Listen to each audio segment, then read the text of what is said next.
নমস্কার বন্ধুরা, শিপ্রা ফুডি ব্লগে তোমাদের সবাইকে স্বাগত জানিয়ে আমি আমার আজকের ভিডিওটা শুরু করলাম। তোমরা সবাই কেমন আছো? আশা করি তোমরা সবাই খুব খুব ভালো আছো। আমিও কিন্তু ভালো আছি। শিপ্রা ফুডি ব্লগে সবাইকে স্বাগত জানালাম। ঠিক আছে, আজকে আরেকটা নতুন ভিডিও নিয়ে আসছি তোমাদের সামনে। তো ভিডিওটা কি, অবশ্যই কিন্তু পুরো ভিডিওটা দেখবে। আর থাম্বনেল আর টাইটেল দেখে তোমরা কিন্তু অবশ্যই বুঝে গেছো। তা বন্ধুরা দেখো, কদিন ধরে তো আমরা যেভাবে আনন্দ ফুর্তি এনজয় করি সব সময়, তোমরা তো ভাবে ভিডিও করার জন্য, কিন্তু না বন্ধুরা, আমরা ভিডিও করি সবাই মিলে একসাথে থাকি, হঠাৎ করে একটা সবাই প্রোগ্রাম করি, চলো এটা করি। তা আমি সারাদিন যা যা করি, কার কার সাথে থাকি, কি কি করি না করি, সব কিছুই কিন্তু তোমাদের সাথে ছোটোখাটো করে হিসাবে আমি ভিডিও শেয়ার করি। আর অনেক কিছু কাজকর্ম এখন শেয়ার করতে পারি না, একটাই কারণ জানোই তোমরা, যে কারণ আমার স্ট্যান্ডটা ভেঙে গেছে আর কেনাও হচ্ছে না, কিনবো করে। আর সামনে চলে আসছে খুব সুন্দর ভিডিও, তোমাদের সাথে আমি শেয়ার করব। আর জানি না যে কোথাও ঘুরতে গেলে তোমাদের সাথে তখন ভিডিওগুলো দিতে পারি না, কারণ নেটের খুব প্রবলেম থাকে। এর জন্য কিন্তু ভিডিওগুলো শেয়ার করি না, বাড়িতে এসে ভিডিওগুলো আমি ছাড়ি। তোমরা দেখোই যে হয়তো 3 দিন 4 দিন ভিডিও দিতে পারি না। সামনে চলে আসছে একটা বিয়ার নিমন্ত্রণ আসছে। এর আগেও তোমরা আমার ভিডিওতে দেখেছো যে আমাদের যে গ্রামে মাথাভাঙ্গার কাকু আছে, সেই কাকু ছেলের বিয়ে নেমন্ত্রণ করে গেল পরশু দিন এসে।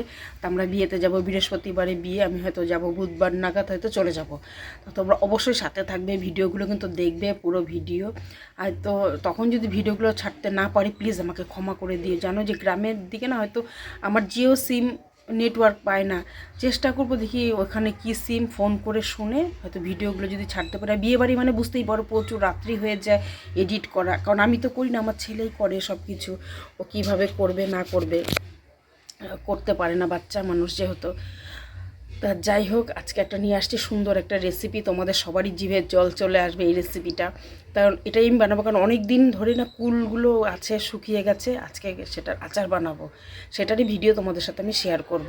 প্লিজ পুরো ভিডিওটা কিন্তু দেখবে, লাইক কমেন্ট শেয়ার করে। আর যারা নতুন আছো তারা চ্যানেলটাকে অবশ্যই কিন্তু সাবস্ক্রাইব করে দেবে। আর পাশে থাকা বেল আইকনটা অবশ্যই কিন্তু প্রেস করবে, নয়তো আমার নতুন ভিডিওগুলো কিন্তু তোমাদের কাছে একদম পৌঁছাবে না। ঠিক আছে, তো দেখো আজকে বিছানায় নতুন একটা চাদর পেতে নিলাম। বিছানার ব্ল্যাঙ্কেটটা আমি সবসময় ঢেকে রাখি, কারণ রান্নার তেল ছিটে না, ব্ল্যাঙ্কেট তো সবসময় ধোয়া যায় না, এর জন্য আমি ঢেকেই রাখি। অবশ্যই রান্নাঘরে সকালবেলা রান্না করে খাওয়া দাওয়া করে নিলাম। আর যে দেখো পূজা কটা মিষ্টি কুমড়া ফুল দিয়েছে, এটাই আজকে বড়া করব আর ডাল করবো, আর কী করি জানি না। আর যে দেখো ফুলগুলো কিন্তু শুকিয়ে গেছে না, একদম ধুয়ে নিয়েছি। এগুলোকে একটু ফাটিয়ে দেবো 2 হাত যেরকম করে, তাহলে ভিতরে মশলাগুলো ঢুকবে।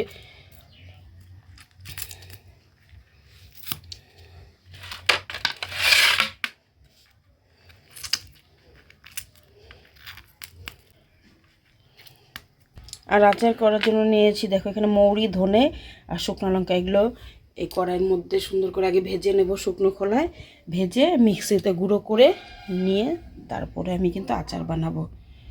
দেখো বন্ধুরা, এখানটা সসগুলো আর শুকনো লঙ্কাগুলো আমি একটু শুকনো খোলায় ভেজে নিয়েছি। দেখো কি সুন্দর মচমচে ভাজা হয়ে গেছে। এখন এটা মিক্সিতে আমি একটু গুঁড়ো করে নেব। তো দেখো বন্ধুরা, আমি একটু কড়াইতে তেল দিয়ে দিয়েছি, তেলটা একটু গরম হয়ে গেল, অল্প নামিয়ে রাখবো।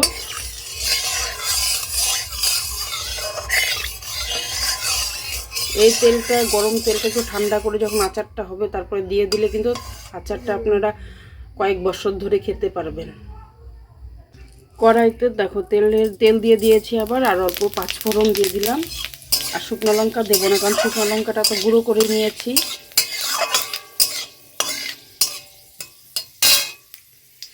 দেখো যে কুলগুলো আমি একটু হাত দিয়ে চটকে নিয়েছি, এখন এগুলো ছেড়ে দেবো।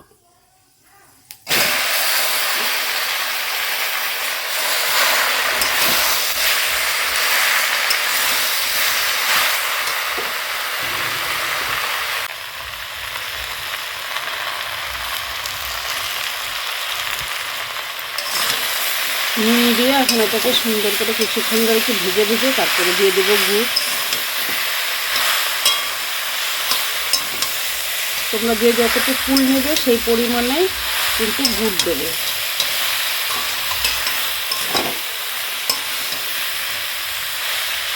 ভেজে নিয়ে তারপর তোমাদের সামনে আসছি। দেখো এখানে যে গুড় নিয়েছি আমি, আর একটু যদি লাগে আমি পরে চেক করে তারপর আমি দিব গুড়টা। এখানে আছে আরও গুড়, আগেরও গুড় আছে। আগের গুড়টা অবশ্য ভালো, একদম নরম, আর এটা একদম শক্ত। ছেলে আমাকে মিক্সিতে একটু গুঁড়ো করে দিচ্ছে।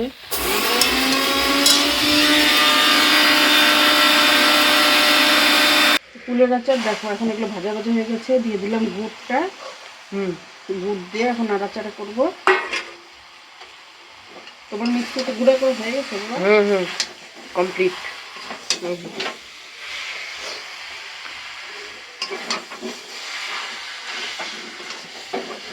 ভালো হবে তোমার? কেন, এর আগের বার করেছিলাম না? আগের বার তো করেছো, ভালো হয়েছে, কিন্তু এবার কি হবে ভগবানই জানে। না সববার যে ভালো হবে এটা তো এখন বন্ধুরা কমেন্ট করো কেমন হবে, দেখি কিরকম মনে হচ্ছে। আর কেউ তো কমেন্ট করে না বলে লাভও নেই। হ্যাঁ। ও সেন্টটা কিন্তু দারুণ বেড়েছে নাকি?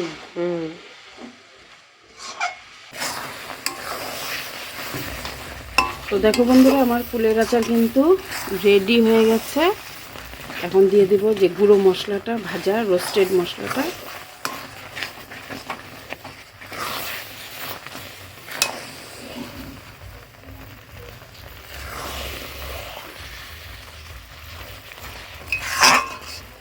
গুড়টাও কি সুন্দর পাক আসছে। যখনই দেখবে এরকম কালো কালো হয়ে আসছে তখনই ভাববে যে আচারটা কিন্তু তোমার রেডি।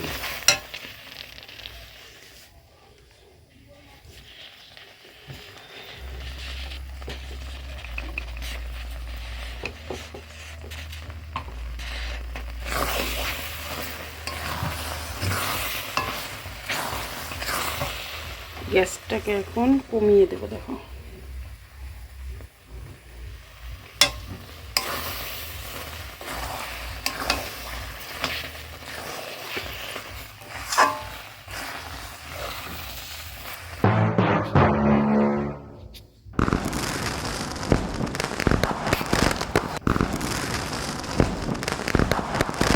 ও দারুণ দারুণ।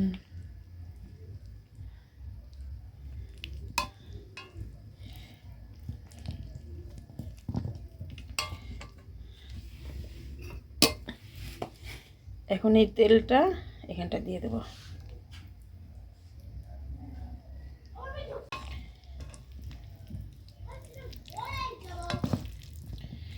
তো বন্ধুরা, আমার আচার তৈরি, দারুণ সেন্ট বেরোচ্ছে। তোমার হয়ে গেছে নাকি? হ্যাঁ, বাহ, দেখছিস আঠা আঠা। এটা এখন একটু ঠান্ডা হলে পরে রেখে দিব বয়ামের মধ্যে ভরে। তাহলে আজকের নতুন ভিডিওটা এখানেই শেষ করলাম। তোমরা সবাই ভালো থাকবে, সুস্থ থাকবে। কালকে আবার আসবে নতুন একটা ভিডিও। আর রেসিপিটা কেমন লাগলো অবশ্যই কমেন্ট করবে। দেখো আমার হাতের কি অবস্থা, জল, তেল, জল, এগুলো এখন হাত সাবান দিয়ে ধুবো। তাহলে টাটা।